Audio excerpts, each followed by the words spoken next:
Mi hijo me dijo que el almuerzo familiar había sido cancelado, que lo pospondrían para otro día. Yo le creí porque era mi hijo, porque jamás imaginé que un hombre al que entregué toda mi vida sería capaz de mirarme a los ojos y mentirme de esa manera. Pero cuando llegué a su casa ese domingo, porque olvidé mi suéter la semana anterior y necesitaba recogerlo, vi algo que me partió el alma en pedazos. Había más de 20 personas reunidas en el jardín. Risas, música, el aroma del mole poblano que tanto le gusta a mi nieto, y en la cabecera de la mesa, sentado en mi silla, usando mi plato de cerámica azul que yo mismo le regalé cuando se mudó, estaba él, el suegro de mi hijo, sonriendo, recibiendo abrazos, siendo tratado como el patriarca de una familia que yo construí con mis propias manos. Fingí una sonrisa, saludé como si nada, pero por dentro algo se rompió para siempre.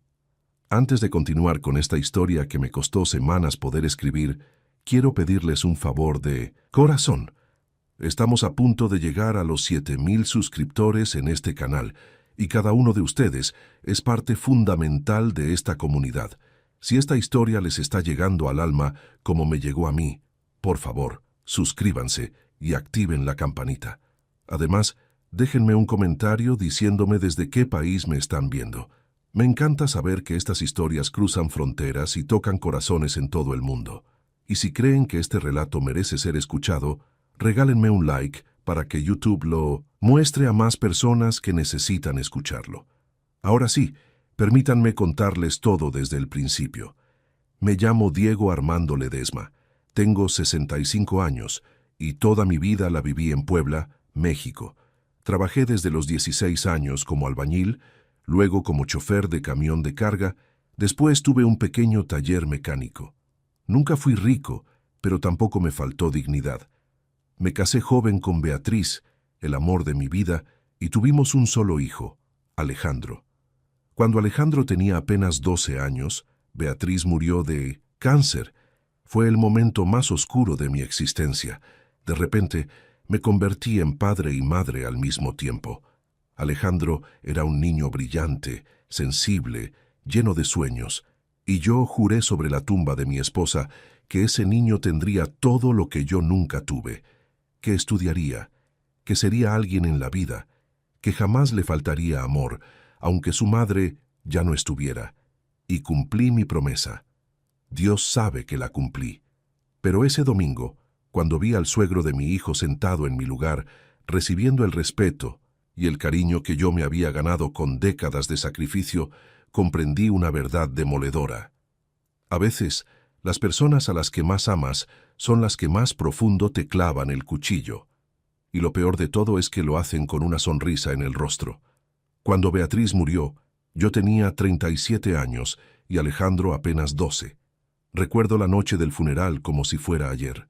Llegamos a casa después de enterrarla, y la casa estaba fría, silenciosa, vacía. Alejandro se encerró en su cuarto, y yo me senté en la cocina mirando las paredes, preguntándome cómo diablos iba a salir adelante. No solo había perdido a mi esposa, había perdido a mi compañera, a la mujer que mantenía esta familia unida, a la persona que sabía exactamente qué decir cuando Alejandro tenía pesadillas o cuando yo llegaba destrozado del trabajo. Pero no tuve tiempo para deprimirme. Al día siguiente tenía que llevar a Alejandro a la escuela. Tenía que preparar su desayuno. Tenía que aprender a hacer las cosas que Beatriz hacía con tanta naturalidad. Revisar su tarea, planchar su uniforme, preguntarle cómo le fue en el día. Al principio todo era un desastre. Quemaba los frijoles. No sabía hacer las trenzas que le gustaban a Beatriz para los tamales. Me despertaba en las madrugadas con pánico de haber olvidado algo importante. Pero aprendí, porque tenía que hacerlo. Trabajaba en mi taller mecánico desde las 6 de la mañana hasta las 3 de la tarde. Luego corría a recoger a Alejandro de la escuela, lo llevaba a casa, le daba de comer, revisaba su tarea. Por las noches, cuando él ya dormía, yo tomaba trabajos extra, reparaciones a domicilio, cambios de aceite urgentes, lo que fuera. Dormía 4, 5 horas si tenía suerte. Los fines de semana, Alejandro me acompañaba al taller. Jugaba entre las herramientas mientras yo trabajaba. y cuando creció un poco más, empezó a pasarme las llaves, a aprender conmigo. Esos años fueron duros, pero también hermosos. Éramos un equipo, Alejandro y yo contra el mundo. Cuando llegó el momento de la preparatoria, Alejandro me dijo que quería estudiar ingeniería. Ingeniería industrial. Soñaba con trabajar en una empresa grande, con tener un futuro mejor que el mío. Yo lo miré a los ojos y le dije, «Hijo, vas a estudiar lo que tú quieras. Yo me encargo del resto». ¿Saben cuánto cuesta una carrera universitaria en México para un mecánico de barrio? Una fortuna. Pero vendí el terreno que tenía en las afueras de la ciudad. Un terreno que había comprado con Beatriz años atrás, donde soñábamos construir una casita para cuando nos jubiláramos. Lo vendí sin pensarlo 2 veces. También vendí mi camioneta y compré una más vieja. Reduje gastos hasta el hueso. Dejé de salir con los amigos. Dejé de comprarme ropa nueva. Todo, absolutamente todo, era para que Alejandro tuviera su educación. Y él no me defraudó. Sacaba puros 9s y 10s. Era aplicado, responsable, respetuoso. Sus profesores lo adoraban. Yo iba a todas las juntas escolares con mi overol manchado de grasa, porque muchas veces salía directo del taller, pero no me importaba. Me sentaba entre padres con trajes y corbatas, y cuando mencionaban a Alejandro Ledesma, yo inflaba el pecho de orgullo. Ese es mi hijo, pensaba. Ese muchacho brillante es mi hijo. Cuando se graduó de la universidad, lloré. Lloré como no lloraba desde el funeral de Beatriz. Lo abracé tan fuerte que casi lo asfixió. «Lo lograste, mijo», le dije. «Tu mamá estaría tan orgullosa de ti. Yo estoy tan orgulloso de ti». Alejandro consiguió trabajo inmediatamente en una empresa transnacional. Empezó a ganar bien. Se compró un carro. Se mudó a un departamento en una zona bonita de la ciudad. Yo me quedé en la misma casa de siempre, en el mismo barrio de siempre, pero no me importaba. Ver a mi hijo triunfar era suficiente para mí. Luego conoció a Valeria. Valeria era una muchacha de buena familia. Su padre, Roberto Castillo, era dueño de una cadena de ferreterías. Tenían dinero, propiedades, conexiones. Desde el principio, noté que la familia de Valeria me miraba con cierta distancia. No era desprecio abierto, pero tampoco era respeto genuino. Era esa cortesía forzada que la gente educada usa con quienes considera inferiores. Cuando Alejandro me presentó a Roberto por primera vez, el hombre me dio la mano con desgano, como si tocarme le incomodara. Me hizo preguntas superficiales sobre mi taller, pero en su tono había condescendencia, como si estuviera hablando con un niño. Le conté a Alejandro cómo me sentí. Él se rió y me dijo, «Ay, papá, no seas paranoico. Don Roberto es así con todos. Es serio, nada más. Ya verás que cuando te conozca mejor todo va a cambiar». Pero las cosas no cambiaron. En la boda, yo fui el padrino de honor, claro, pero durante toda la ceremonia sentí que estaba fuera de lugar. Los padres de Valeria habían invitado a más de 300 personas.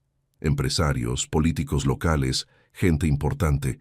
Yo llegué con mi único traje bueno, el mismo que usé en la graduación de Alejandro, y me senté en la mesa principal sintiéndome como un intruso. Roberto Castillo dio un discurso largo y emotivo sobre los nuevos comienzos y las familias que se unen. Mencionó valores, tradiciones, legados, pero nunca, ni una sola vez, mencionó mi nombre. Nunca reconoció que Alejandro era quien era gracias a mi sacrificio. Cuando me tocó hablar, me levanté con las piernas temblorosas. Miré a mi hijo y dije, con voz quebrada, «Alejandro, tu mamá y yo te trajimos a este mundo con amor. Te criamos con esfuerzo y dignidad. Hoy te entregas a una nueva familia, y solo quiero que sepas que siempre estaré aquí para ti, pase lo que pase. Te amo, hijo». Hubo aplausos educados, pero cuando Roberto volvió a tomar el micrófono después, hizo un chiste sobre la emoción de los padres que hizo reír a todos. Yo sonreí, pero por dentro sentí una punzada de humillación. Esa noche, en mi casa vacía, me pregunté si estaba exagerando, si realmente había algo malo o si solo era mi orgullo herido. Ojalá hubiera sido solo mi orgullo. Los primeros meses después de la boda todo parecía normal. Alejandro y Valeria venían a visitarme cada 2 semanas. Cenábamos juntos, platicábamos.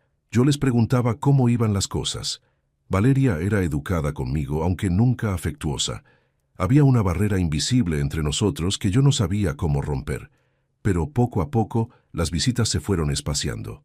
Primero fueron cada 3 semanas, luego una vez al mes. Siempre había una excusa. Mucho, trabajo, compromisos sociales, cansancio. Yo lo entendía. Eran jóvenes, tenían su vida. No quería ser ese padre pegajoso que no suelta a sus hijos. Cuando Valeria quedó embarazada, yo me emocioné como loco. Iba a ser abuelo. Llamé a Alejandro llorando de felicidad.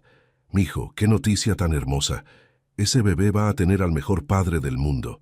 Y yo voy a ser el abuelo más consentidor que exista».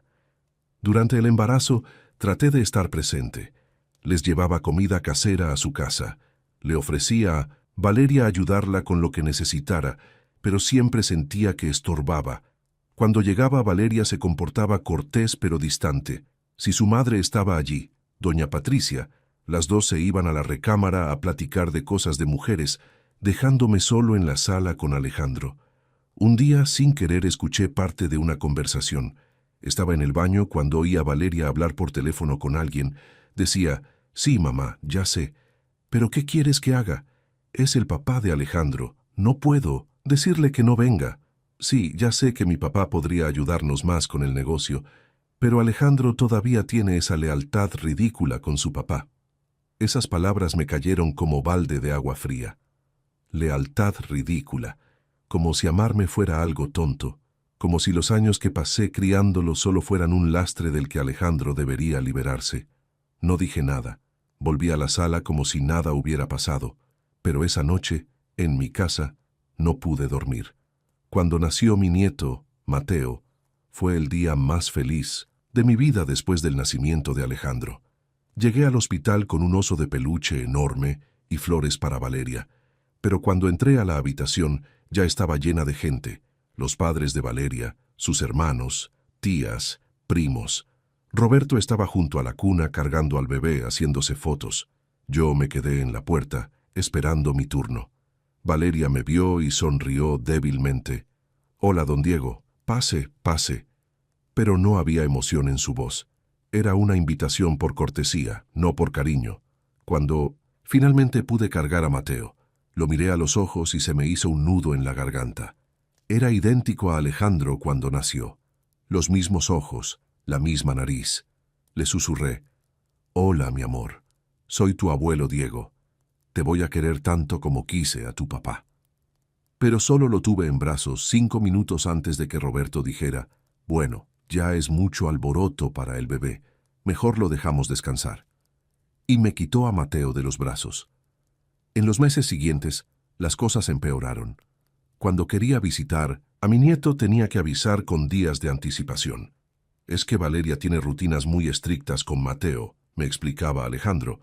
«No quiere que lo despertemos, no quiere que haya mucho ruido. Ya sabes cómo son las mamás primerizas». Pero yo sabía que Roberto y Patricia iban cuando querían. Estaban allí todo el tiempo. Patricia ayudaba a bañar al bebé, le cantaba, se quedaba horas. Roberto le compraba ropa cara, juguetes importados, presumía en sus redes sociales: «Con mi nieto hermoso». Y yo tenía que pedir cita. Un día Alejandro me invitó al bautizo de Mateo. Me emocioné muchísimo. Fui a comprarle un traje nuevo al bebé, algo sencillo pero bonito, con el poco dinero que tenía ahorrado. Llegué a la iglesia media hora antes, emocionado. Pero cuando comenzó la ceremonia me di cuenta de que Roberto y Patricia eran los padrinos. A mí ni siquiera me preguntaron si quería hacerlo. Después del bautizo, hubo una fiesta en el jardín de la casa de los Castillo. Era un evento enorme, más de 100 invitados, meseros, banda en vivo. Yo me sentí completamente fuera de lugar. Todos los invitados eran amigos de la familia Castillo, gente elegante, con ropa cara, hablando de negocios y viajes al extranjero. Yo me senté en una mesa del fondo, solo comiendo en silencio. En un momento Mateo empezó a llorar. Valeria lo traía en brazos tratando de calmarlo. Yo me acerqué y le dije: «¿Quieres que lo cargue?». A veces los bebés se calman con el abuelo. Valeria me miró incómoda. No, gracias, don Diego. Mi papá ya viene para acá. Él sabe cómo calmarlo. Y efectivamente Roberto llegó, tomó al bebé, y Mateo se calmó casi inmediatamente. Todos aplaudieron y rieron.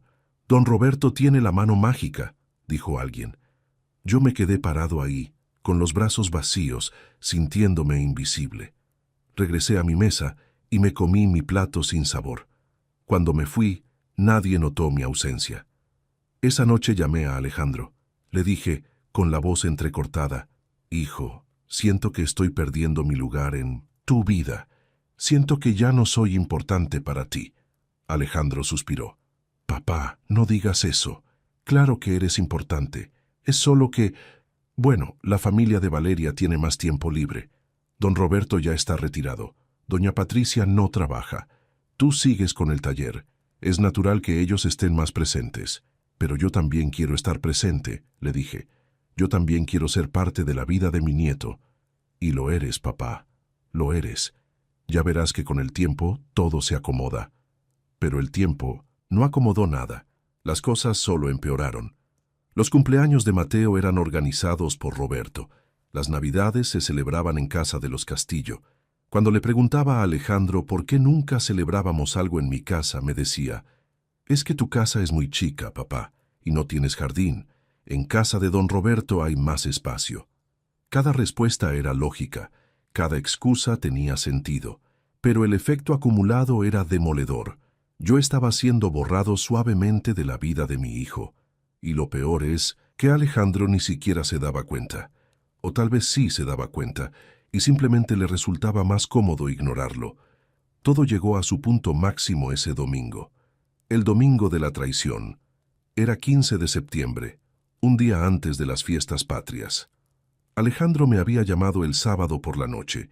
«Papá, te llamo para avisarte que el almuerzo de mañana se va a posponer. Valeria no se siente muy bien y preferimos dejarlo para la próxima semana. ¿Te parece bien?» Yo le dije que sí, que no había problema, que esperaba que Valeria se mejorara. Colgué el teléfono sintiendo una punzada de decepción. Llevaba toda la semana esperando ese almuerzo, pero pensé, bueno, es lo que hay, la salud es primero. El domingo en la mañana me quedé en casa, viendo televisión, tomando café. Cerca del mediodía recordé que había dejado mi suéter favorito en casa de Alejandro la semana anterior. Era un suéter de lana gris que me regaló Beatriz poco antes de morir. Lo cuidaba como tesoro. Decidí pasar por él.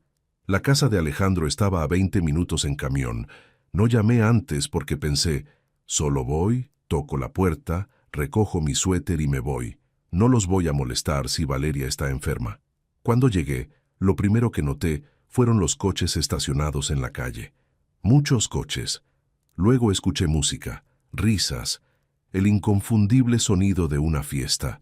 Mi corazón empezó a latir fuerte. Tal vez es una reunión de última hora, pensé. Tal vez invitaron a unos amigos para distraer a Valeria.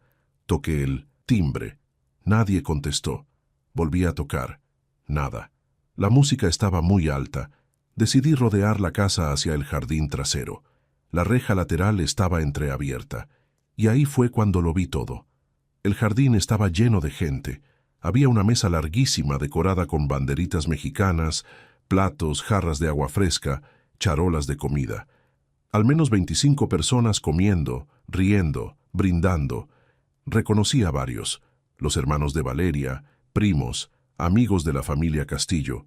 Y en el centro de todo, en la cabecera de la mesa, sentado en mi silla de mimbre, esa silla que le regalé a Alejandro cuando se mudó, la que yo usaba siempre que venía, estaba Roberto Castillo, sonriente, relajado, con mi plato de cerámica azul enfrente, el plato que pertenecía al juego que Beatriz y yo compramos en nuestro viaje a Oaxaca hace 30 años.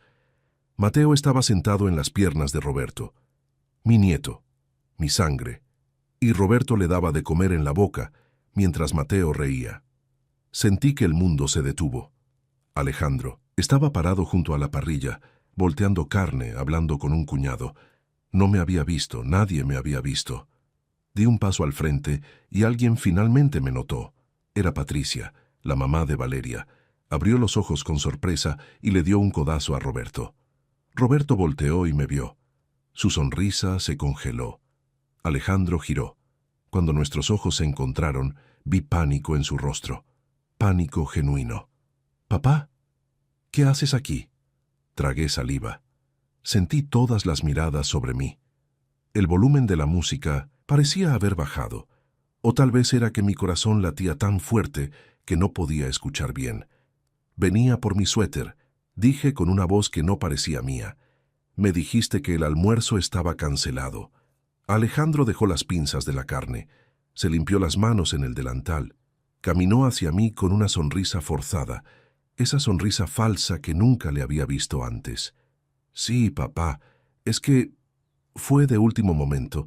Valeria se sintió mejor y decidimos hacerlo de todos modos. Pero como ya te había avisado que no quise molestarte». «No me hubieras molestado», dije. «Me hubiera encantado venir». «Ya lo sé, papá, pero...» Se acercó más, bajando la voz. «Es que queríamos algo íntimo. Solo la familia más cercana de Valeria. Ya sabes cómo es con su familia». Miré alrededor. Conté mentalmente. Había más de 25 personas. Eso era íntimo. «Entiendo», dije, aunque no entendía nada. Roberto se levantó de mi silla, todavía cargando a Mateo. Caminó hacia nosotros con esa sonrisa condescendiente que tanto odiaba. «Don Diego, qué sorpresa. Gusta quedarse, hay comida de sobra». La forma en que lo dijo. «Hay comida de sobra», como si fuera un mendigo al que le ofrecían las sobras de la mesa del patrón. «No, gracias», dije. «Solo venía por mi suéter». Valeria apareció de la cocina. Me vio y su expresión cambió inmediatamente. No era culpa, era irritación, como si mi presencia fuera un inconveniente. «Está en la recámara, don Diego. Voy por él». Esperé parado en medio del jardín mientras todos me miraban. Algunos desviaban la vista, otros susurraban entre sí. Me sentí como un animal en exhibición. Mateo extendió los brazos hacia mí desde los brazos de Roberto. «¡Velo! ¡Velo!», gritó. Era su forma de decir abuelo. Sonreí y caminé hacia él, pero Roberto dio un paso atrás. «Ahorita está comiendo, don Diego. Mejor después». «Solo quiero saludarlo», dije. «Es que se distrae y luego no quiere comer», insistió Roberto, girando ligeramente para alejar a Mateo de mí. Algo dentro de mí se quebró en ese momento, pero me obligué a sonreír, me obligué a asentir, me obligué a tragarme la humillación. Valeria regresó con mi suéter doblado. «Aquí está». «Gracias», dije. «¿Seguro que no se quiere quedar?», preguntó Alejandro, pero su tono dejaba claro que esperaba que dijera que no. «Seguro», respondí. «Que disfruten su almuerzo». Di media vuelta y empecé a caminar hacia la salida. Detrás de mí, la música volvió a subir de volumen. Las conversaciones se reanudaron. Las risas volvieron. En cuestión de segundos ya me habían olvidado. Caminé las 6 cuadras hasta la parada del camión con el suéter apretado contra el pecho. La gente pasaba a mi lado, pero yo no veía nada. Solo sentía un dolor inmenso en el pecho, como si me hubieran arrancado el corazón con las manos. Cuando llegué a mi casa cerré la puerta, me senté en el sillón y lloré. Lloré como no lloraba desde la muerte de Beatriz. Lloré por la traición, por la humillación, por el hijo que crié con tanto amor y que ahora me trataba como si fuera un estorbo. Pero en algún momento las lágrimas se secaron y algo nuevo apareció en su lugar. Algo frío, algo calculador. Me había pasado la vida siendo el hombre humilde, el hombre que se tragaba las ofensas, el hombre que perdonaba todo porque así son las cosas. Pero ese día decidí que ya no iba a ser ese hombre. Si querían tratarme como invisible, les iba a demostrar exactamente lo que se pierde cuando alguien desaparece de verdad. Iba a darles una lección que nunca jamás olvidarían. Los siguientes días fueron los más extraños de mi vida. Por fuera todo parecía normal. Iba al taller, atendía a mis clientes, comía, dormía. Pero por dentro, algo había cambiado para siempre. Alejandro me llamó el lunes por la tarde. Su voz sonaba incómoda, culpable. «Papá, sobre lo de ayer, quiero explicarte bien. Es que Valeria organizó todo muy rápido y yo pensé que ya te había avisado que estaba cancelado. Entonces no quise confundirte llamándote otra, tal vez para decirte que sí se hacía. Fue un malentendido. Escuché en silencio. Papá, ¿me estás escuchando? Sí, hijo, te escucho. ¿Estás enojado conmigo? Pude haber gritado.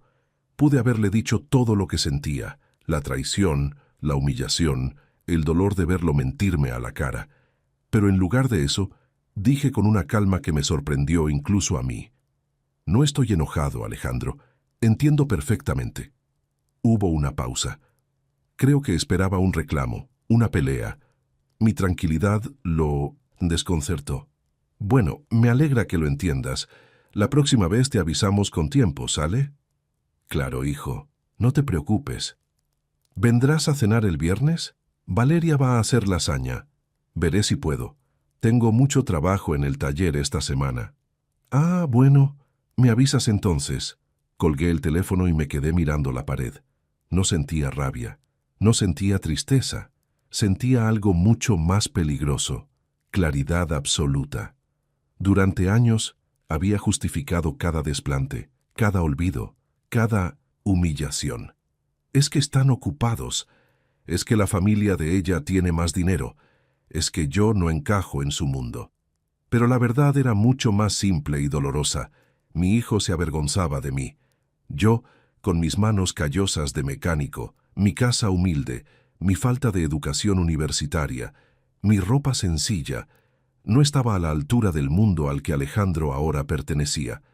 Y en lugar de defenderme, en lugar de honrar mi sacrificio, había elegido el camino más fácil, hacerme a un lado. Esa noche no pude dormir. Me quedé despierto pensando. Podía hacer varias cosas. Podía confrontarlo públicamente. Podía hacer un escándalo. Podía simplemente desaparecer de su vida y esperar que algún día se arrepintiera. Pero ninguna de esas opciones me satisfacía. Entonces recordé algo que me dijo Beatriz años atrás, cuando Alejandro era niño y se había peleado con un compañero de la escuela. Diego, me dijo, la mejor venganza no es hacerle daño a quien te lastimó. La mejor venganza es demostrarles lo que perdieron cuando te subestimaron. Y en ese momento supe exactamente qué iba a hacer. Al día siguiente, abrí la computadora vieja que tenía en casa. Nunca fui muy bueno con la tecnología, pero Alejandro me había enseñado lo básico años atrás. Busqué mi cuenta de banco. Había estado ahorrando durante años para un proyecto. Ampliar el taller, comprar mejores herramientas, tal vez contratar un ayudante. Tenía 180,000 pesos ahorrados. No era una fortuna, pero para un hombre como yo, era el resultado de años de esfuerzo. También tenía mi casa. La casa donde Alejandro creció, donde Beatriz murió. Estaba pagada. Valía poco, tal vez 800,000 pesos en el mercado actual, pero era mía. Y tenía mi taller. Pequeño, modesto, pero rentable. Durante la siguiente semana, empecé a mover piezas en silencio. Llamé a un abogado, un hombre mayor que conocía del barrio, el licenciado Mendoza. Le expliqué mi situación. No todo, solo lo esencial. Le dije que quería reorganizar mis bienes, que quería ya asegurarme de que todo estuviera en orden. ¿Está enfermo, don Diego?, me preguntó preocupado. No, solo quiero tener las cosas claras. Redactamos documentos, hicimos ajustes legales. El licenciado Mendoza me miraba con curiosidad, pero no hizo más preguntas. También llamé a mi prima Elisa, que vivía en Guadalajara. No nos hablábamos mucho, pero siempre habíamos tenido buena relación. Le conté todo. Lloró al teléfono. Diego, no puedo creer que Alejandro te esté haciendo esto. Después de todo, lo que hiciste por él. La gente cambia, Elisa. El dinero y el estatus cambian a las personas. ¿Qué vas a hacer? Algo que debí hacer hace mucho tiempo, recuperar mi dignidad. Durante esos días, Alejandro me llamó varias veces. Siempre le respondí con la misma calma, la misma cordialidad. Sí, hijo, todo bien. No, no te preocupes. Entiendo que estés ocupado. Claro, nos vemos pronto. Mi actitud lo tranquilizó. Pensó que había aceptado mi lugar, que me había resignado. Error. El viernes, Alejandro insistió en que fuera a cenar. Esta vez acepté. Llegué a su casa con una botella de vino barato y una sonrisa en el rostro. Valeria me recibió con su cortesía habitual. Roberto y Patricia también estaban ahí. Al parecer, ahora cenaban juntos todos los viernes. «Don Diego, qué gusto que vino», dijo Roberto con esa falsa calidez que tanto me irritaba. Cenamos lasaña. La conversación giró, como siempre, alrededor de los negocios de Roberto, los viajes que planeaban hacer, las clases de natación de Mateo. Yo asentía, sonreía, hacía comentarios ocasionales. En un momento, Roberto dijo: «Diego, ¿y cómo va el tallercito? ¿Sigue dando para vivir?» «¿Tallercito?». La forma en que lo dijo, con ese tono condescendiente. Sonreí. «Va muy bien, don Roberto, muy bien». «Me alegra. Es importante tener en qué mantenerse ocupado a su edad, ¿verdad?». «A mi edad». Como si fuera un viejo inútil. «Así es», respondí tranquilamente. Después de la cena, cargué a Mateo. Lo abracé fuerte, le di un beso en la frente. «Te quiero mucho, mijo», le susurré. «Acuérdate siempre de tu abuelo Diego». Cuando me iba, Alejandro me acompañó a la puerta.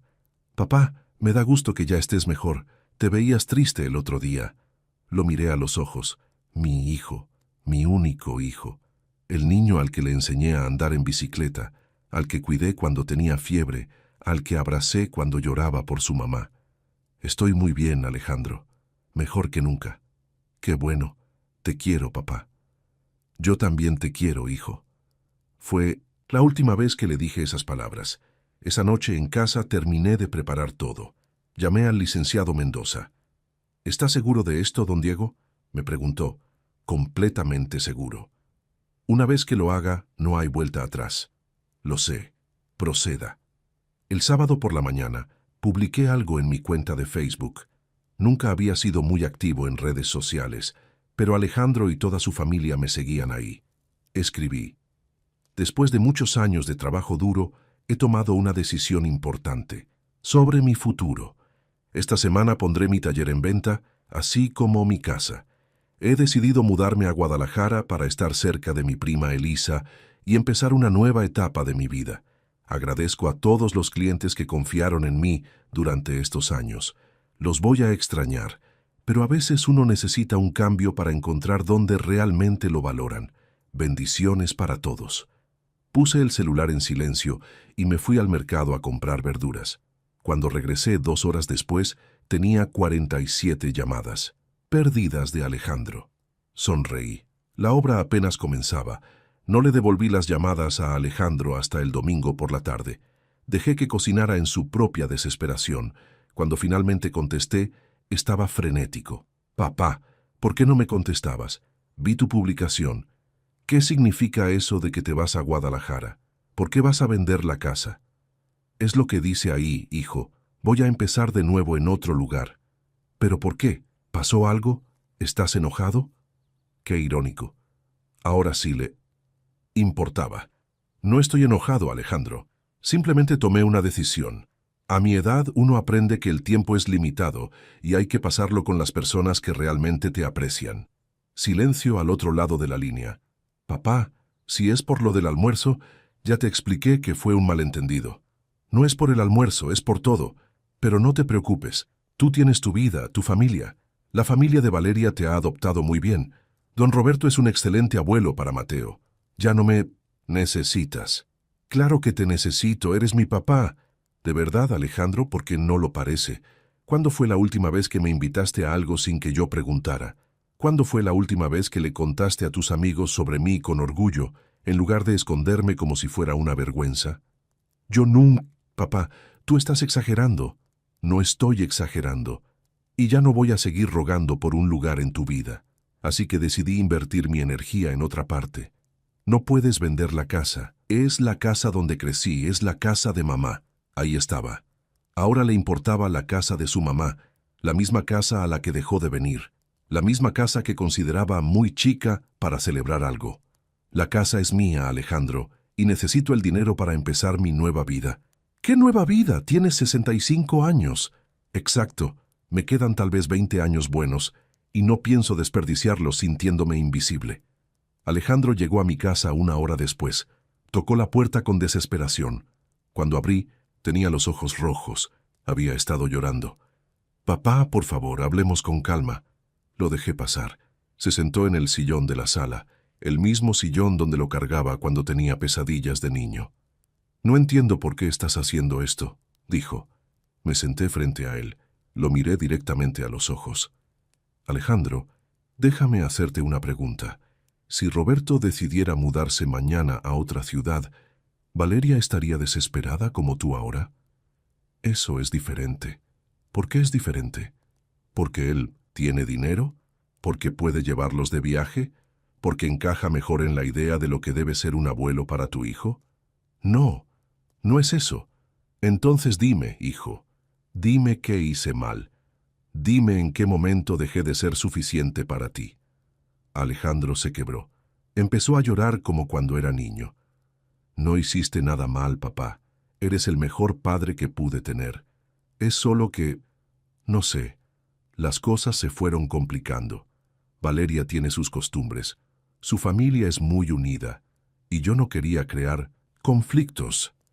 Entonces elegiste sacrificarme a mí para mantener la paz con ellos. No fue así, ¿no? Dime una cosa, Alejandro. ¿Alguna vez le has dicho a Roberto que no puede venir a tu casa sin avisar? ¿Alguna vez le has pedido a Valeria que respete mi lugar como abuelo de Mateo? ¿Alguna vez me has defendido cuando me tratan con condescendencia?» Silencio. «Eso es lo que pensé. Papá, dame otra oportunidad. Voy a cambiar, te lo juro. Vamos a pasar más tiempo juntos. Voy a hablar con Valeria. Ya no quiero que hables con Valeria. Ya no quiero tus promesas. Porque esto no es algo que se arregla con una conversación.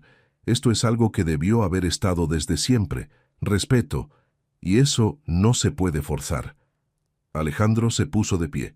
«¿Entonces qué? ¿Ya no soy tu hijo? ¿Vas a desaparecer de nuestras vidas así nada más?» «Yo nunca desaparecí de tu vida, Alejandro.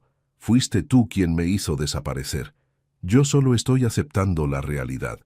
Se fue dando un portazo. Lo vi por la ventana subirse a su carro y acelerar con rabia. 2 días después, Valeria me llamó. Su voz era dulce, manipuladora. «Don Diego, ¿podemos hablar? Siento que hubo un malentendido terrible. Alejandro está destrozado. Mateo pregunta por usted. Por favor, reconsidere su decisión». «No hay nada que reconsiderar, Valeria». Pero es que no entiendo. Si tiene algún problema económico, nosotros podemos ayudarlo. Mi papá tiene contactos. Tal vez podemos conseguirle. No necesito la caridad de tu padre. No es caridad, es... Valeria, déjame ser muy claro. Durante años intenté ganarme un lugar en esta familia. Fui educado, respetuoso, paciente. Me tragué cada desplante, cada olvido, cada humillación. Pero ya me cansé. No voy a seguir rogando por las migajas de afecto de mi propio hijo. Usted está siendo egoísta. Está pensando solo en usted y no en Mateo. Él necesita a su abuelo. Mateo tiene un abuelo, Roberto. Que lo disfruten. Y colgué. Lo que siguió fue una cascada de mensajes. Patricia, la mamá de Valeria, me escribió un mensaje largo sobre la importancia de la familia. Los hermanos de Valeria me llamaron intentando mediar. Hasta Roberto me mandó un mensaje. «Diego, creo que está llevando las cosas demasiado lejos. Sea razonable». A ninguno le respondí. Pero la verdadera bomba la solté una semana después. Organicé una reunión familiar. Invité a Alejandro, Valeria, Roberto y Patricia. Les dije que quería aclarar las cosas antes de irme. Llegaron todos, nerviosos, expectantes. Seguramente pensaban que iba a recular, que iba a aceptar algún arreglo. Los senté en mi sala. Saqué una carpeta manila. «Gracias por venir», dije con calma. «Quiero leerles algo». Abrí la carpeta y saqué una carta que había escrito. Esta carta la escribí hace unos días. Es para Mateo, para cuando crezca y tenga edad de entender. Empecé a leer. «Querido Mateo, cuando leas esto, probablemente ya seas un joven. Quiero que sepas que tu abuelo Diego te amó desde el momento en que naciste. Trabajé toda mi vida para darle a tu padre las oportunidades que yo nunca tuve. Lo crié solo después de que tu abuela muriera. Sacrifiqué mis sueños, mi comodidad, mi futuro, para que él tuviera educación y una mejor vida. Pero cuando tú naciste, me di cuenta de que mi lugar en esta familia ya no existía. Fui reemplazado, ignorado, humillado. Y en lugar de defenderme, tu padre eligió el camino más fácil, hacerme a un lado. Así que tomé una decisión. Decidí irme con dignidad. Decidí que mi último acto como tu abuelo sería enseñarte una lección que espero nunca olvides. Ninguna cantidad de dinero, ningún estatus social, ninguna comodidad material vale más que el respeto y la lealtad a quienes te dieron todo sin pedir nada a cambio. Te quiero, Mateo. Siempre te querré. Pero no voy a quedarme donde no me valoran. Cuando terminé de leer, había lágrimas en los ojos de todos. Hasta Roberto parecía incómodo. Cerré la carpeta. Esta carta quedará con el licenciado Mendoza, junto con una cuenta bancaria que abrí a nombre de Mateo, donde deposité 180,000 pesos, todo lo que tenía ahorrado. Ese dinero es para él, para su educación, para su futuro, y cuando lo reciba, también recibirá esta carta. Alejandro me miraba incrédulo. «Papá, ya terminé». Me puse de pie. «Pueden irse». Valeria explotó. «Esto es manipulación.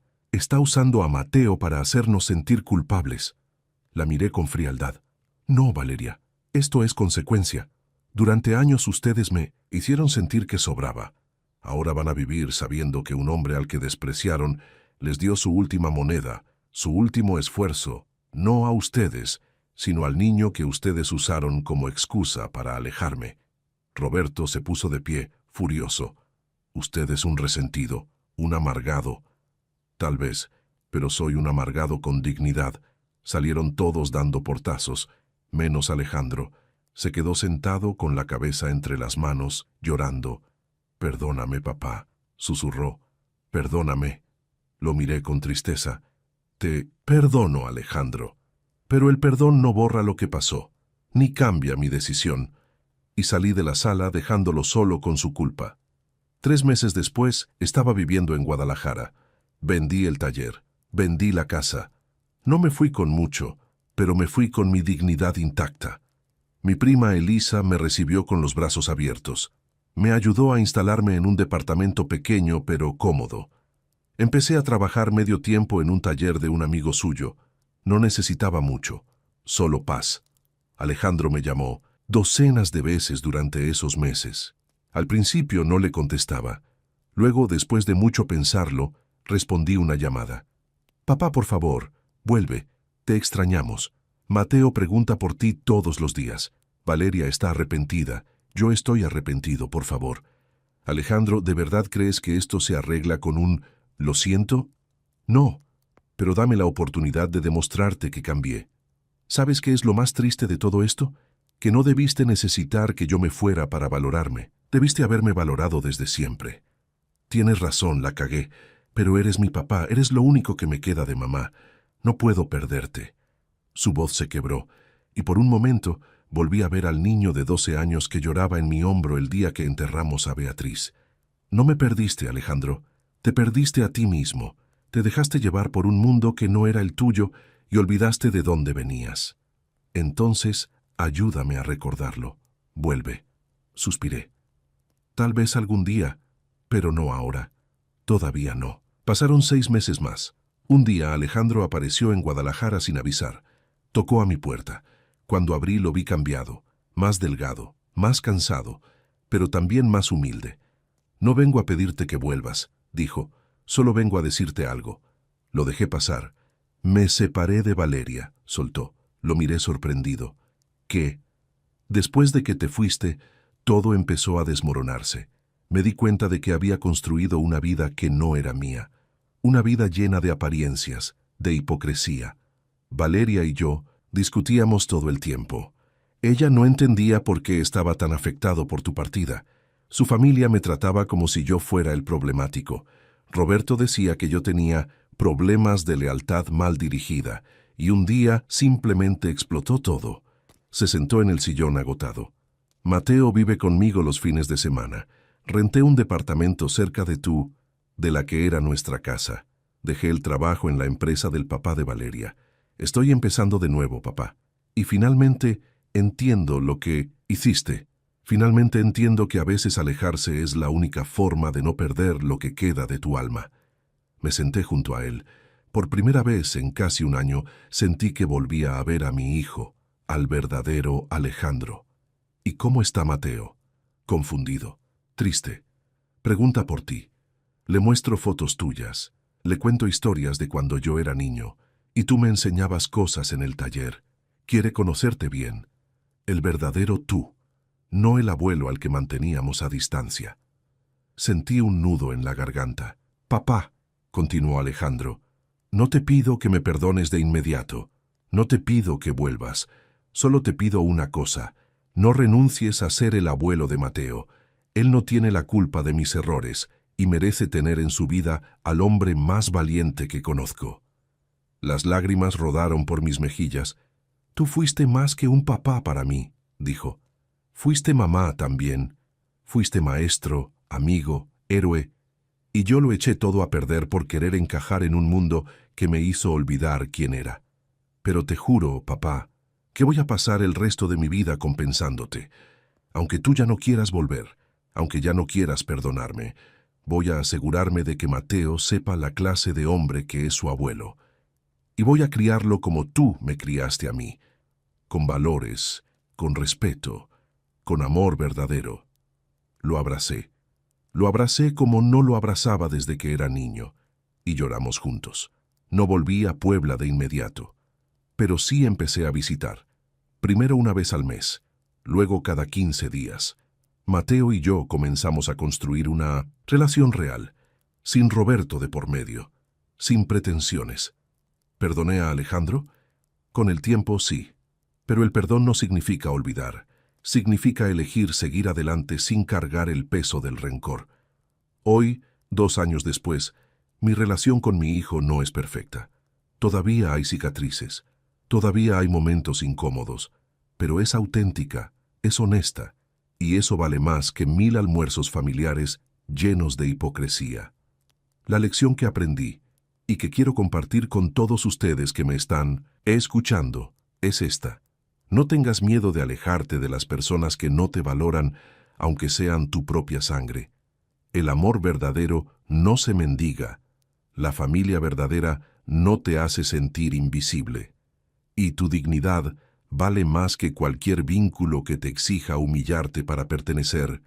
A veces, la única forma de salvar una relación es destruyéndola primero, para que, de entre las cenizas, puedan hacer algo nuevo, algo mejor, algo real.